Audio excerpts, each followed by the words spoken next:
Good evening, I am Ibrahim Sani and this is Market Talk.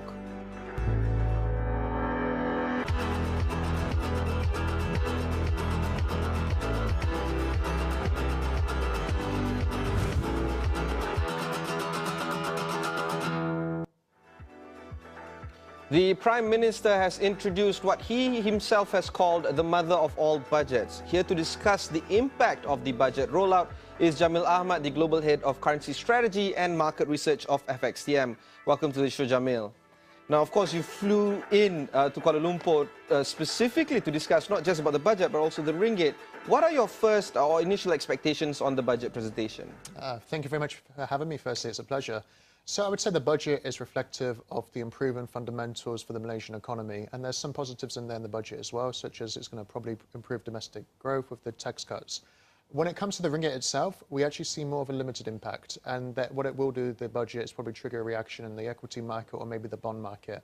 But for the currency itself, it will be quite limited. And we see the currency being driven this week by the upcoming US interest rate decision and any policy guidance from the Federal Reserve. Now, of course, the ECB also is introducing some slew of measures.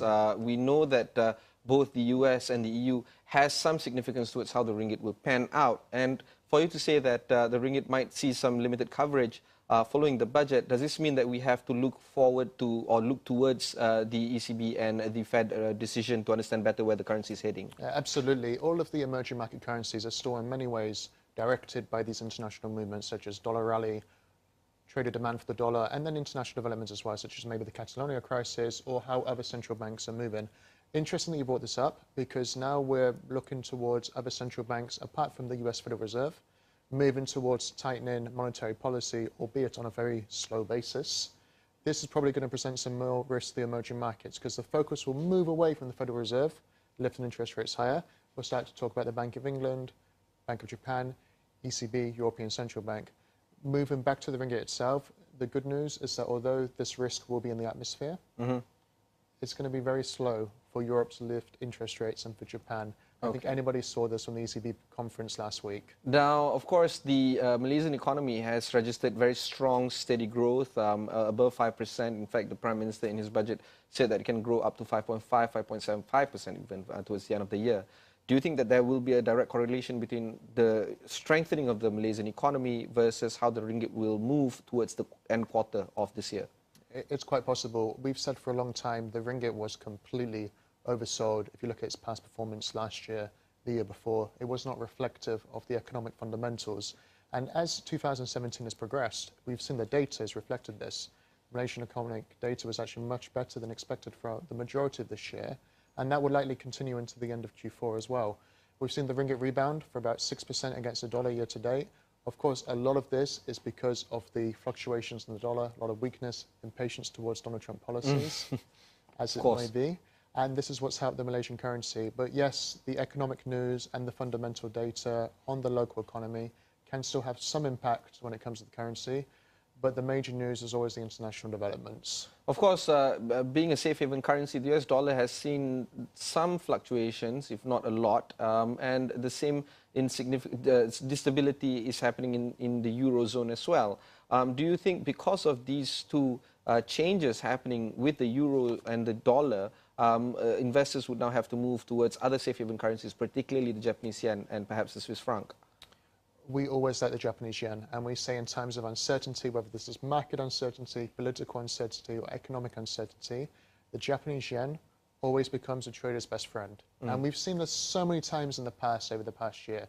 Brexit, we go for the yen. Election, we go for the yen. There's geopolitical tensions, we go for the Japanese yen. The yen's still got a lot of potential. We think there's still risks to the global economy out there, and we personally still like the Japanese yen. I think that it's got more room to move forward this year. The limitation over the short term is that some of these geopolitical tensions and political risks seem to have not escalated any further. So we've seen some profit taken on the Japanese yen over the short term. However, over the medium and longer term, any kind of uncertainty, whether it's market, political, economic, Japanese yen can be favored once again. We'll discuss a little bit about Japan's neighbors in the Korean Peninsula, of course, very shortly after the break. But before we go into the break, I just want to ask you on some of the risks that we can expect in this part of the world, in Southeast Asia and Malaysia. What can we expect moving forward for the risk? Well, what I think is that the uncertain nature of Donald Trump policies and his economic policies could still be somewhat of a risk for Southeast Asia. We've seen this comeback now in 2017 for the currencies. It's not just the ringgit. We've seen a lot of demand for the Chinese yuan, other currencies around the region, because investors have realized that Mr. President Trump will not be able to implement his promises as quick or as successfully as he was going to say. But that undertone of protectionism, tax cuts, trying to bring jobs back to the United States is still going to be seen as somewhat of a risk for these economies in particular. But I would say that this is maybe a market move. When it comes to the economy on the ground, competitiveness is still on the Southeast Asian side. Of course, and that's why the Asian tigers are being dubbed as such.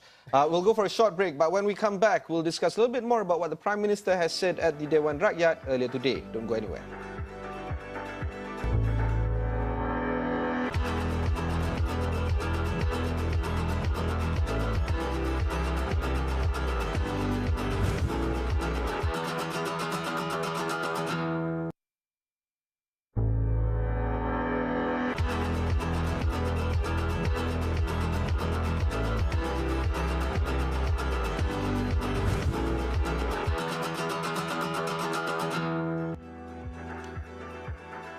Welcome back to Market Talk. I'm your host, Ibrahim Sani. Earlier today, the Prime Minister, Najib Razak, spoke in Parliament on North Korea. Malaysia is reviewing its ties with the North and is prepared to sever all connections to the state as international concerns continue to mount over the state's nuclear and ballistic missile. Here is the Prime Minister speaking about the matter.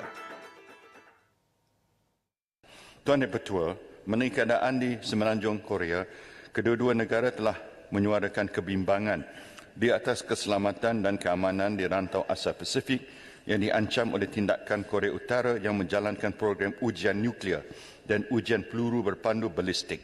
Saya telah menyatakan bahawa Malaysia telah mengambil langkah untuk mematuhi kesemua resolusi pertubuhan bangsa-bangsa bersatu yang berkaitan dengan ancaman Korea Utara, antaranya untuk mengurangkan bilangan pegawai diplomatik Korea Utara. Malaysia juga sedang mempertimbangkan hubungan dengan Korea Utara dari aspek termasuk hubungan diplomatik, politik dan ekonomi.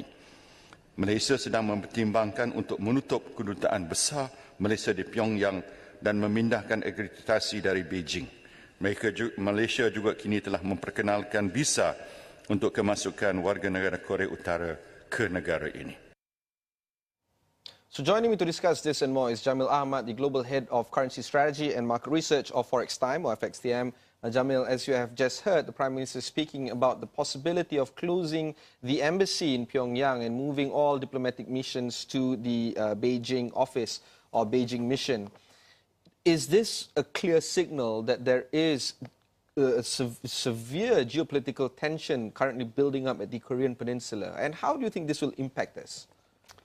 These geopolitical tensions when it comes to the US and North Korea is something that investors cannot afford to ignore. And also, it's still ongoing.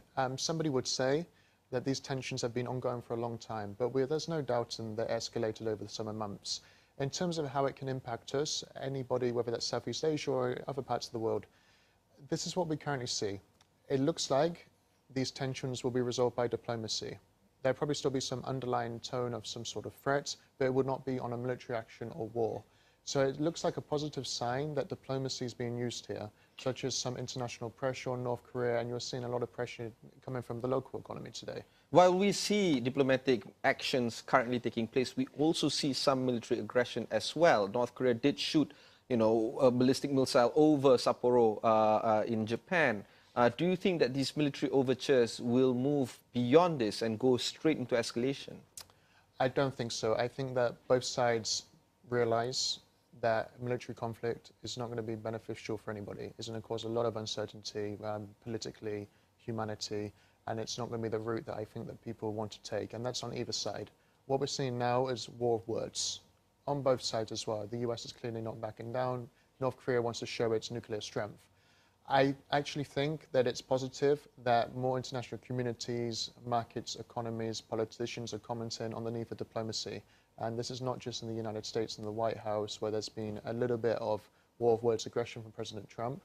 Diplomacy actually coming from political correspondence, this needs to be solved by talks. And the same rhetoric we're seeing in Beijing, and we're seeing the same in Moscow and Russia as well. So this is why I think it's heading. Going to be a lot of talks, possibly maybe more international sanctions. And we can call this news today, what's happened in Malaysia, as a sanction as such. Okay, and before we went into the break, you were speaking about the Japanese yen being a trader's best friend. Now, all this conflict, geopolitical conflicts happening right across Japan's doorway, do you think this will impact both the Japanese yen and perhaps even the Japanese economy as well? In terms of the Japanese economy, we see a limited impact, unless really Japan is involved in a conflict literally, and I do not believe that would be the case.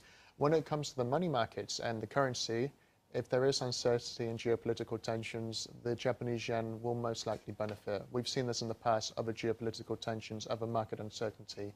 There's no way to say there will be any different if there is North Korea tensions. And in fact, if you take a look at the tensions in the war of words in August, you can see that Japanese yen gained a lot, the Japanese markets and the yen. So this is what we see. The biggest actor here is China. In fact, we are getting you at the right moment because China just finished the 5-year, once in 5-year meeting.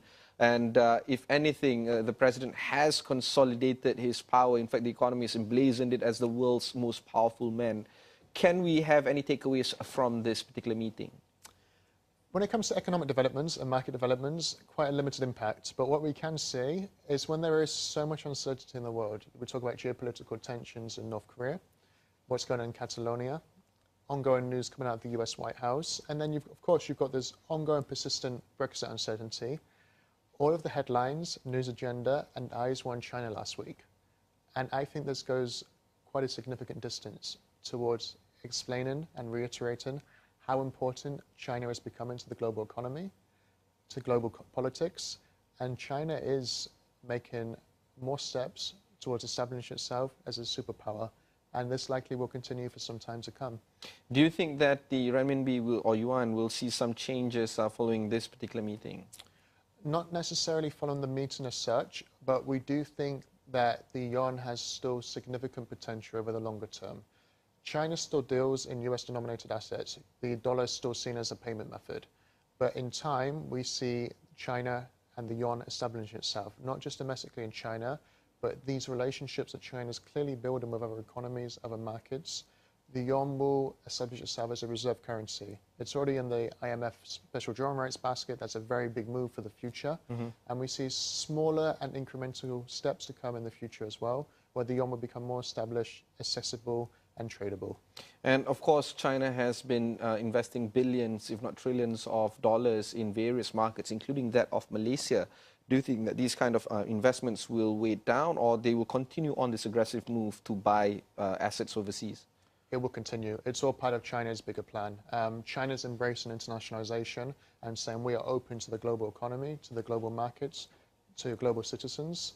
Despite all of the uncertainty, protections, threats elsewhere, this is seen as a very good opportunity for China to establish its global dominance. And it fits in hand with the other projects like accessibility to the yuan, welcoming people into the Chinese capital markets, making the yuan more accessible. By doing these One Belt, One Road initiatives, from having more economic trade agreements with different regions, it really establishes and helps China's longer-term vision.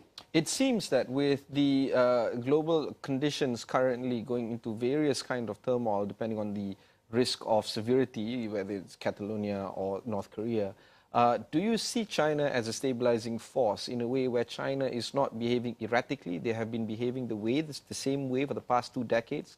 Do you think that the global economy can look to China for some form of stability and perhaps a solution to some of the conflict that is happening right now, for instance, in North Korea? This is a very good question to ask. Yeah, quite possibly. If you look at the changing world and what investors are now having to adapt to, if you would have said just under 1 year ago about President Trump winning the election, people would have thought that was crazy. A few months before that, when you would have talked about EU referendum, Brexit, and the decision, people would have said, no, this isn't going to happen. Same thing with Catalonia just a few weeks ago. So you could say that, yeah, China's showing stability and other markets are showing stability, and investors are really trying to adapt to what is political risk in the developed world. And it's something that investors have never had to get used to before, but 2017 and 2016, you're having to adapt to this, and China's shown stability. We will take a short break, but when we come back, we'll discuss at length on Donald Trump's approaching 1-year anniversary of winning the elections. Don't go anywhere.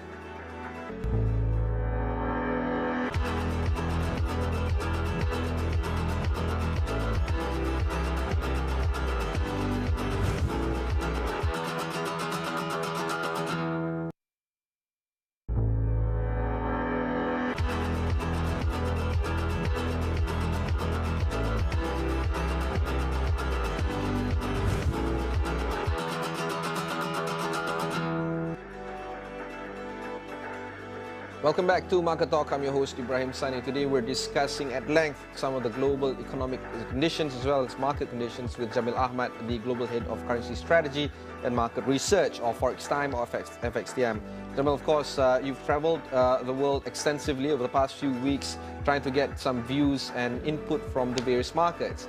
And considering that Donald Trump's one-year anniversary of winning the elections is approaching fast in early November, how has the world been following his winning of that election? Well, everybody's definitely talking about President Trump. There's no doubt in there. And many people are probably a little bit surprised still of what's happened, but it's happened. And what we see is a lot more volatility in the market. We can talk about the stock markets in the US reaching record high after record high. Yeah, exactly. 23,000 last time I counted, yeah, the Dow Jones Index, yeah. Yeah, it's crazy. It's really insane to think that the markets are making so many highs. But then you look on the other side of the coin, seeing even more volatility in the US dollar. And the US dollar has gone from shooting up, that Trump's going to push pro-growth, he's going to implement all these economic-friendly policies. A few months later, reverses, because markets are becoming a little bit more impatient and saying, you know what?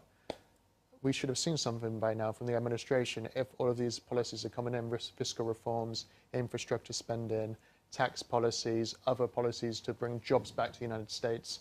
But really, 1 year on, we haven't seen much. We've seen a lot of headlines, a lot of noise, but when it comes to the actions, we're actually waiting for this catalyst. Okay, even in inaction, there is something of something that you can tell. It's a telling note, right? So he's been taking office for the past 10 months and no major legislation has gone through. Does this mean that there will be no further, we can expect little to no legislation to be enacted within the next 3 years, him being in office? Well, actions definitely speak a lot louder than words. And what we can say is that it's going to be more difficult for Mr. Trump to push his campaign agenda than what the markets were pricing in. And I think investors realized this when we saw the battles he had with replacing and repealing Obamacare. This is a very unpopular reform. Even when it was first announced, people were very critical about Obamacare. But Mr. President Trump wasn't able to repeal and replace it that easily. So what I'm thinking is if that was difficult, just imagine what it's going to be like to implement new tax reforms, cutting the corporate tax rate, where we know about the US deficit, the US is in debt. We know that this is actually going to lead to less government revenues. We believe that it will be much more difficult to push forward these plans. Whether he will be able to do it or not is a different thing. We're going to have to monitor this. There's another 3 years left. He will probably make some waves with some policies, but it's not going to be as much as what the market was expecting. Okay, and with this in mind, we have to look into cryptocurrencies as well. We have to look into other forms of methods to bring some form of stability and recognition into our lives. The Bitcoin exchange rate has been shooting up. I mean, to say that it has gone up is an understatement. What are your thoughts as a currency commentator? What do you make of this, of Bitcoin? It's really astronomical moves. This move in Bitcoin year to date, 550% plus. And by the time this interview airs, it could go up even more, the way Bitcoin's heading. What I can say is as a currency professional and a financial professional, I now need to monitor Bitcoin due to the ongoing demand about the news. This asset obviously has huge potential and probably was underlooked. However, if you look on the other side of the coin as well, we can link back all the previous segments about geopolitical uncertainty, about political risk, market uncertainty, and perhaps, just perhaps, investors have actually been hedging on Bitcoin. Yes, and this is the part that I want to highlight because just before this interview, we spoke a little bit about how investors are now using Bitcoins as a currency tool to trade futures in a way. Do you think that this kind of behavior will just continue to exacerbate amongst the investors? It's possible. Really, we're seeing a lot of demand to talk about Bitcoin, and whether people like Bitcoin or not, when it comes to financial professionals, there's no doubt in that politicians, central banks, and leading investment banks are all talking about Bitcoin. It's the talk of the town. What I do say is that anybody who wants to invest in Bitcoin, who is thinking about cryptocurrencies, just please consider your risk, because trader education is very important. Although Bitcoin has rallied by 550+% this year, there has also been rainy days where Bitcoin has slid by 20%. It's a very risky asset. Of course, but with this in mind, it's not that easy getting trader education. The proper channels like central banks and the likes don't normally provide such education processes. Do you think that better the media, for instance, people like yourselves, would need to do more to educate the public in terms of how to manage cryptocurrency investments? FXTM has always invested heavily in client education and trader education as a key part of my job as well. What we would say, and we always say this, is that anybody who wants to invest needs to know about their risk and the risk behind investment, because there always is a risk. We think that Bitcoin will continue to get more popular. I personally believe that Bitcoin will make further highs. It's very clear the market is buying Bitcoin. However, that does not mean, like any market, it will just move in one direction. There are days where the market will go down. Yes. Bitcoin does this a lot. It might rebound, but it does go down. This is why traders need to know their risk and protect their investments. Jameel, thanks for joining us here in Kuala Lumpur for today. Jameel, of course, is joining us all the way from Cyprus. I've been speaking to Jameel Ahmad, the Global Head of Currency Strategy and Market Research. But that wraps up this episode of Market Talk. Be sure to follow us on Facebook, Twitter and Instagram at 501awani. Download our app and listen to our shows there. And of course, remember, you can also listen to this interview on your podcast. Simply search for Astrawani or Market Talk wherever you get your podcasts. I'm Ibrahim Sani. Thanks for watching. Goodbye.